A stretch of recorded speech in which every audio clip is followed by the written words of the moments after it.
Hello guys, स्वागत है आप सबका आज के वीडियो क्लासेस में। मैं रणधीर वर्मा और आज के जो वीडियो में आप सबों को बताने जा रहा हूँ 30 महत्वपूर्ण क्वेश्चन करंट अफेयर से। यदि आपका वीडियो अच्छा लगे तो लाइक, सब्सक्राइब एवं शेयर करना नहीं भूलें। तो यहाँ से क्वेश्चन आपका स्टार्ट होता है। आपका फर्स्ट क्वेश्चन है, इंडोनेशियाई सरकार ने अपनी नई राजधानी स्थापित करने के लिए कौन सा द्वीप चुना है? तो वह द्वीप है बोर्नियो द्वीप। कौन सा द्वीप? बोर्नियो द्वीप। इसका एग्जैक्ट आंसर होगा ऑप्शन नंबर ए, बोर्नियो द्वीप। सेकंड क्वेश्चन है, उस बैंक का नाम बताइए जिसका oriental bank of commerce OBC और यूनाइटेड बैंक ऑफ इंडिया में विलय कर दिया गया है। उस बैंक का नाम बताइए जिसका ओरिएंटल बैंक ऑफ कॉमर्स और यूनाइटेड बैंक ऑफ इंडिया में विलय कर दिया गया है और वह दूसरा सबसे बड़ा बैंक बन गया है। वह बैंक है पंजाब नेशनल बैंक यानी PNB. Option number D, Punjab national bank. Third question है आपका, अर्थव्यवस्था को बढ़ावा देने के लिए सार्वजनिक क्षेत्र के बैंकों के लिए कितनी राशि का उपयोग किया गया है? अर्थव्यवस्था को बढ़ावा देने के लिए सार्वजनिक क्षेत्र के बैंकों के लिए कितनी राशि का उपयोग किया गया है?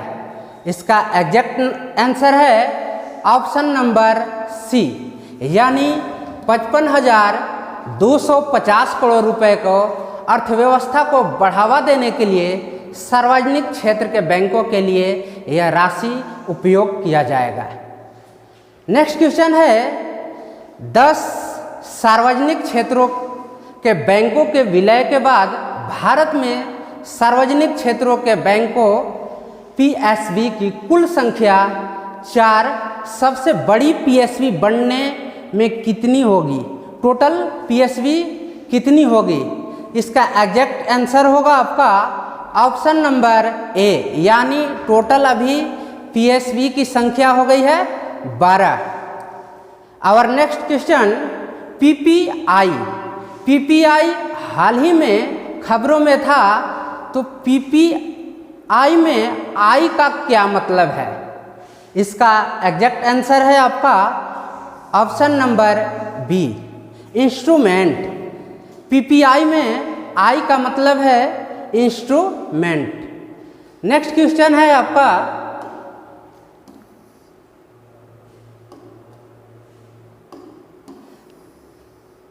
डिजिटल वॉलेट सहित prepaid payment instrument.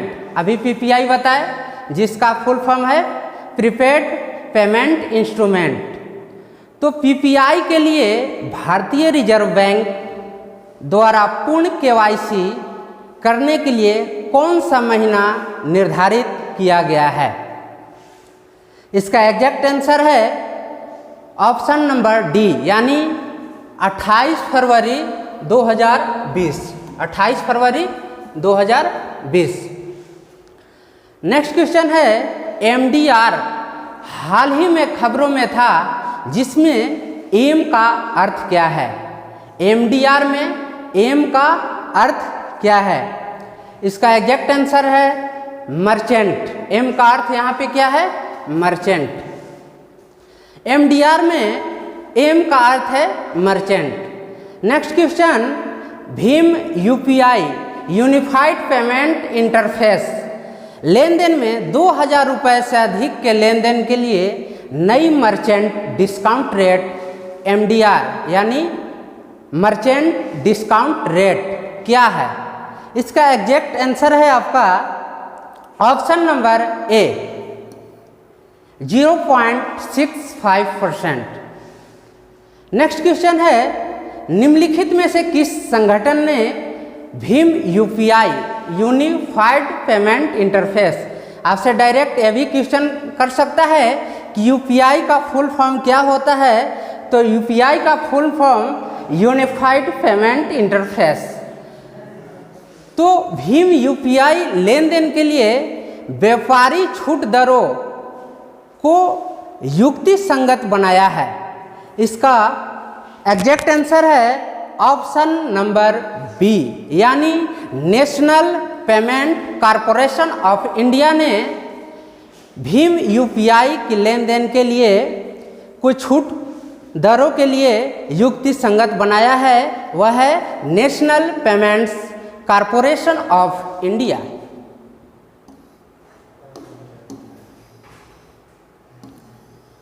Next question है आपसे, प्रतिपूरक वनीकरण और अन्य हरित गतिविधियों के लिए 27 राज्यों को लगभग 47,436.18 करोड़ रुपए किसने सौंपे? यह रुपया किसने सौंपा है? इसका एग्जैक्ट आंसर होगा प्रकाश जावड़ेकर। प्रकाश जावड़ेकर केंद्रीय मंत्री हैं। प्रकाश जावड़ेकर ने प्रतिपूरक वनीकरण एवं हरित गतिविधियों के लिए 27 राज्यों को 47,436.18 करोड़ रुपए सौंपे हैं। नेक्स्ट क्वेश्चन है, सांख्यिकी और कार्यक्रम कार्यान्वयन मंत्रालय के अनुसार 2019-20 के अप्रैल से जून तिमाही भारत का सफल घरेलू उत्पाद यानी जीडीपी क्या है? 2019-20 का जो जीडीपी रेट है वह क्या है? तो जीडीपी रेट है इसका 5%। 2019-20 का जीडीपी रेट 5% है। नेक्स्ट क्वेश्चन है आपसे, CAGR हाल ही में खबरों में था, जिसमें C का क्या मतलब है? CAGR का जिसमें C का क्या मतलब है? तो C का जो इसमें मतलब होगा कंपाउंड, इसमें C का अर्थ है कंपाउंड। नेक्स्ट क्वेश्चन, KPMG की report fintech in India powering mobile payments के अनुसार भारत में डिजिटल भुगतानों की compound annual growth rate CAGR यानी compound annual growth rate, CAGR का फुल फॉर्म क्या है? अभी आपको क्वेश्चन में बताया था कि इसमें C का मतलब क्या है? कंपाउंड है।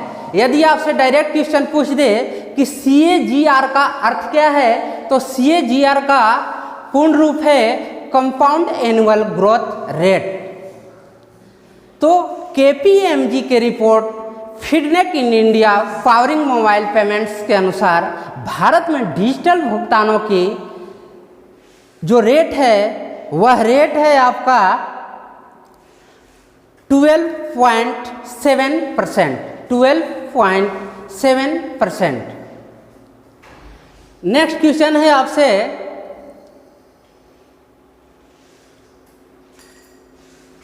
1 सितंबर 2019 से 1 करोड़ रुपयों से अधिक नगद निकासी पर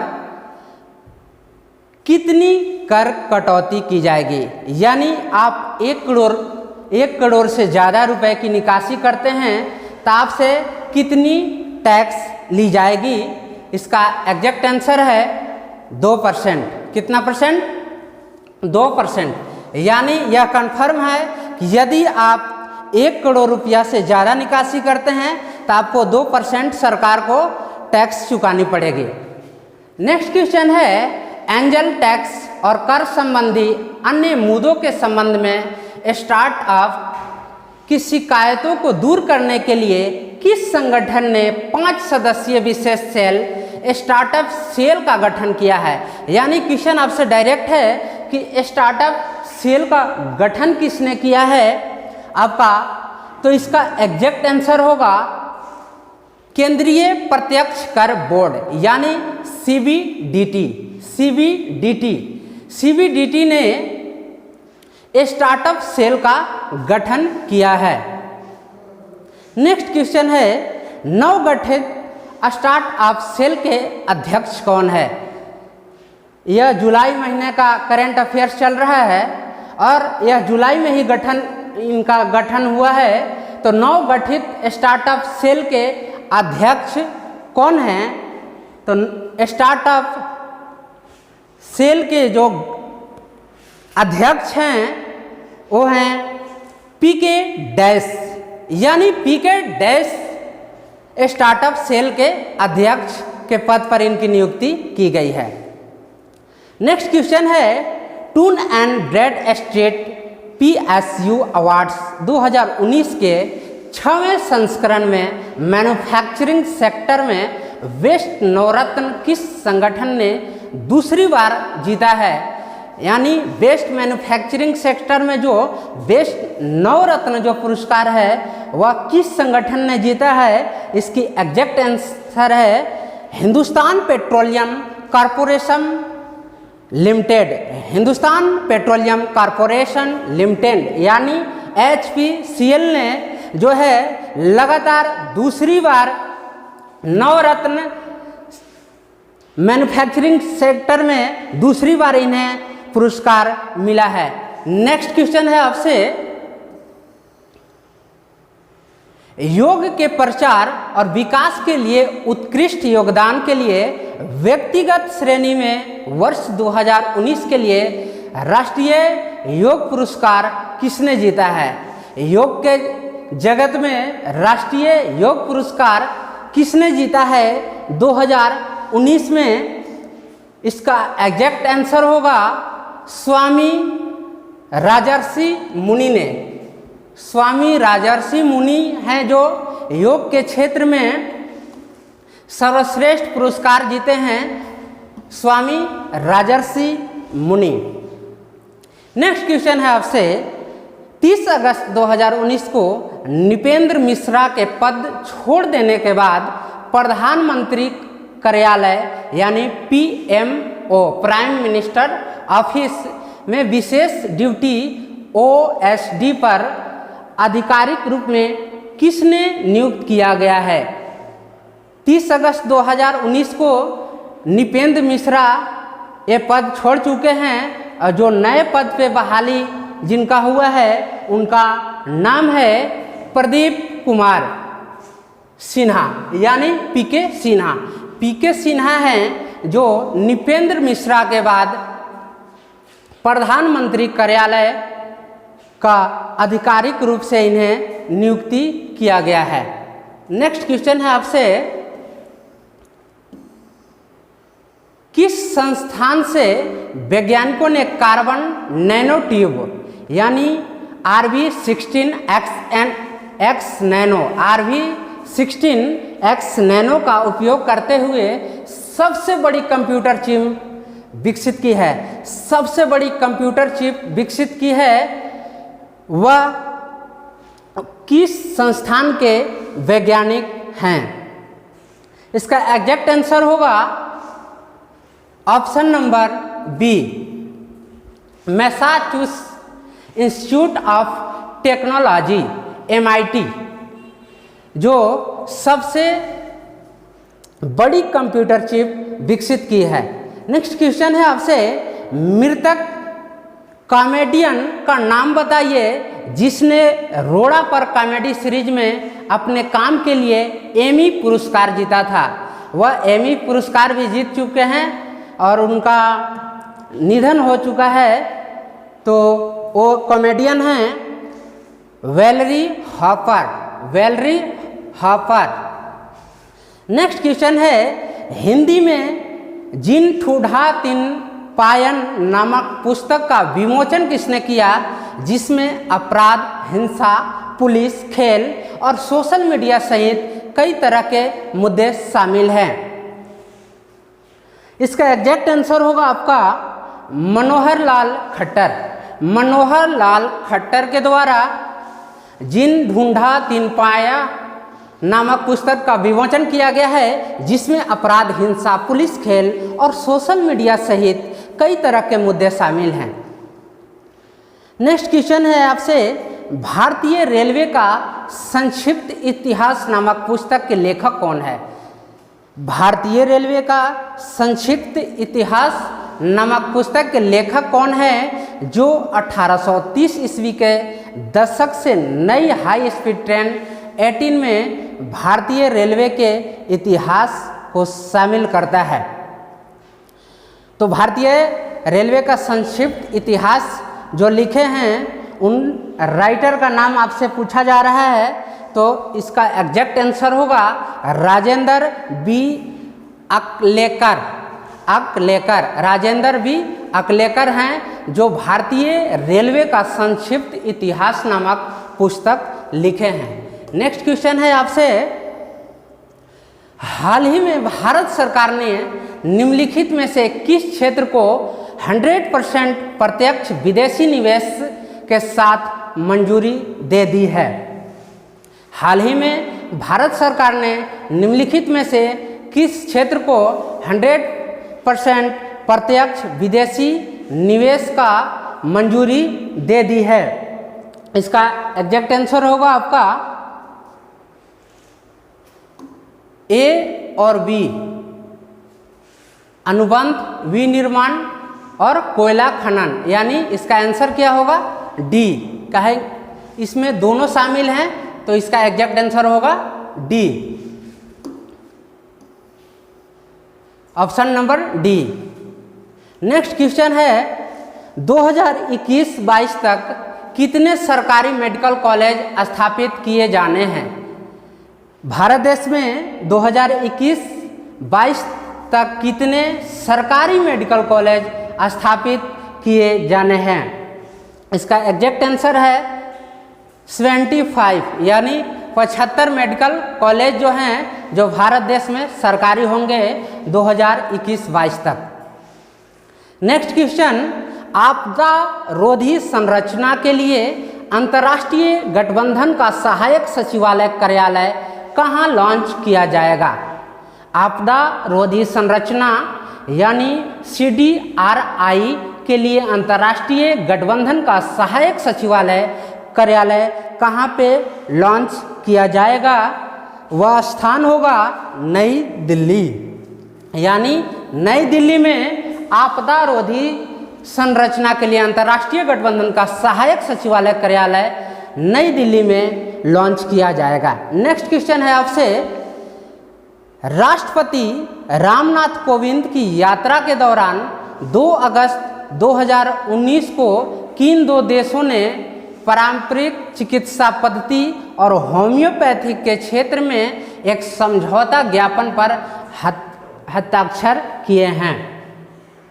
तो इसका एग्जैक्ट आंसर होगा भारत और गिनी के बीच। भारत और गिनी देश है जिसके बीच होम्योपैथिक और पारंपरिक चिकित्सा पद्धति पर समझौता किया गया है। और आपसे क्वेश्चन ये भी पूछता है कि who is father of homeopathy? तो हैनीमैन हैं जो होम्योपैथिक के जनक हैं। नेक्स्ट क्वेश्चन है आपसे, निम्नलिखित में से किस क्षेत्र में भारत और पेरू ने 28 अगस्त 2019 को कैबिनेट द्वारा अनुमोदित एक समझौता ज्ञापन पर हस्ताक्षर किए हैं? तो इसका एग्जैक्ट आंसर है औषधीय पौधे, जिस पे भारत और पेरू ने 28 अगस्त 2019 को कैबिनेट द्वारा अनुमोदित एक समझौता पर सिग्नेचर किए हैं। नेक्स्ट क्वेश्चन, नई दिल्ली में राष्ट्रीय स्मारक प्राधिकरण के लिए एक एकीकृत एनओसी अनापत्ति प्रमाण पत्र ऑनलाइन आवेदन प्रसंस्करण प्रणाली का शुभ आरंभ किसने किया?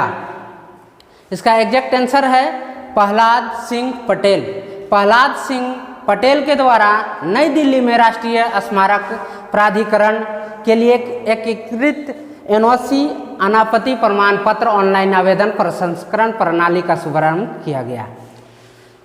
नेक्स्ट क्वेश्चन और लास्ट भी क्वेश्चन है, किस संस्था ने वर्ल्ड विजन इंडिया के साथ भागीदारी की है और बच्चों की भलाई का आकलन करने और उन्हें ट्रैक करने के लिए बाल कल्याण सूचकांक 2019 लॉन्च किया है? बाल कल्याण सूचकांक 2019 लॉन्च किया है। तो इसका एग्जैक्ट आंसर होगा आपका option number D, institute for financial management and research leveraging evidence for access and development.